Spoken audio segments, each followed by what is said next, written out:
وعلیکم السلام ورحمۃ اللہ۔ یہ ڈاکٹر اسرار کا بیان بھیجنے کے بعد آپ نے اس پر تبصرہ کرنے کے لیے کہا ہے اور سوال بھی کیا ہے کہ یہ اس ویڈیو کے آخر میں شرکیہ الفاظ انہوں نے بولے ہیں۔ بالکل صحیح آپ نے ان کو پکڑا ہے، یہ بہت ہی زیادہ شرکیہ الفاظ ہیں۔ اور دیکھیے کس فریب کاری کے ساتھ یہ بات کہی جا رہی ہے کہ آغاز کہتے ہیں کہ اللہ کے راستے میں جہاد کرو، اللہ کے راستے میں نکلو، اور پھر سورہ العنکبوت کی آخری آیت بھی پڑھتے ہیں کہ جو ہمارے راستے میں جدوجہد کرتا ہے ہم اس کو اپنا راستہ دکھاتے ہیں، لیکن خود کبھی حضرت صاحب اس راستے پر چلے ہی نہیں ہیں، بلکہ وحدت الوجود سے ان کا چھٹکارا نہیں ہوا ہے، صوفیوں سے ان کی جان نہیں چھوٹی ہے۔ کفر و شرک پھیلانے والے ان کے لیڈر تھے، ان کے شیخ تھے محمود الحسن، جن کی نشاندہی کی گئی تھی کہ دیکھو ان کی تفسیر کے پہلے صفحے کے اوپر شرک اور کفر ہے۔ لکھتے ہیں کہ اللہ کے مقبول بندوں کو خالص واسطہ رحمت الہی سمجھ کر اگر عارضی طور پر ان کو غیر مستقل جانتے ہوئے مدد کے لیے پکارا جائے تو یہ اللہ ہی کو پکارنا ہے۔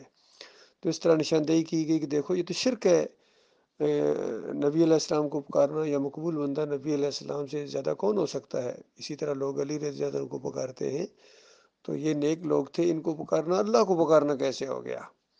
یہ سب کے دماغوں کے اندر شیطان نے ایسا یہ زہر گھولا ہے۔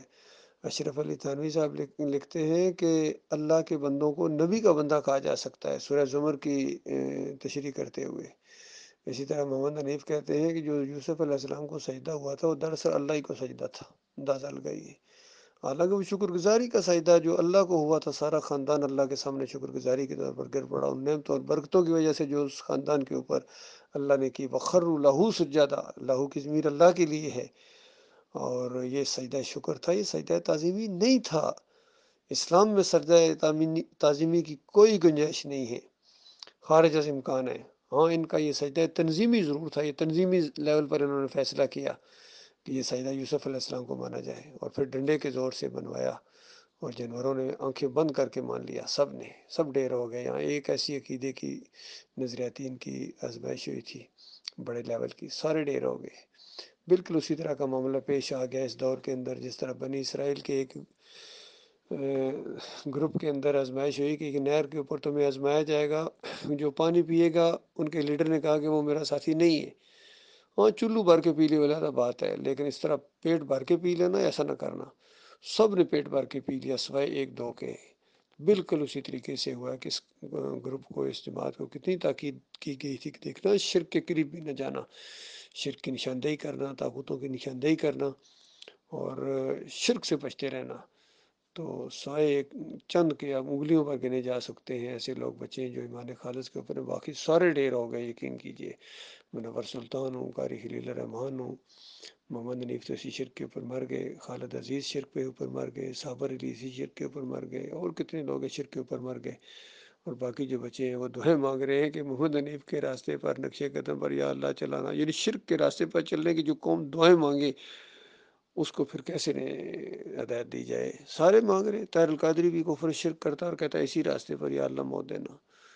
طارق جمیل اسی شرک کے راستے پر قائم رہنے کی دعائیں مانگتا ہے۔ تقی عثمانی اسی شرک کے راستے پر جو محمود الحسن نے لکھا ہے اسی کے اوپر چلنے کی وہ توفیق مانگتا ہے اللہ تعالیٰ سے۔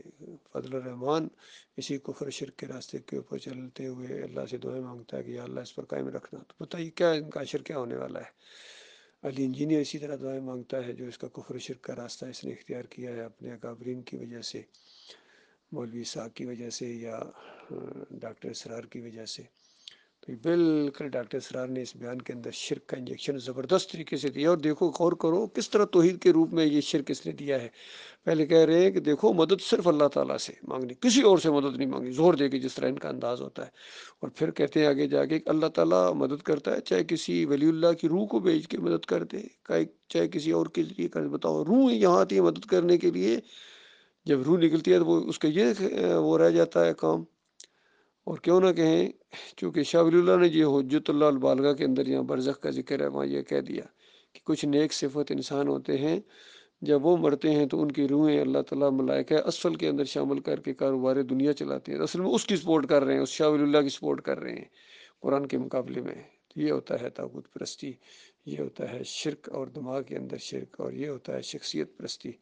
آج ان کے جتنے ماننے والے ہیں سب اسی کے شرک کے وہ محافظ بنے ہوئے ہیں، چاہے علی انجینئر ہو، چاہے یہ دوسرے جتنے بھی ہوں، ان کی تنظیم اسلامی ہو یا جماعت اسلامی ہو، سب اسی راستے پر چل پڑے ہیں۔ اللہ تعالیٰ جس کو بچائے گا وہ بچے گا بھائی۔ اللہ تعالیٰ ان کے شر سے انسانیت کو محفوظ رکھے، آمین یا رب العالمین۔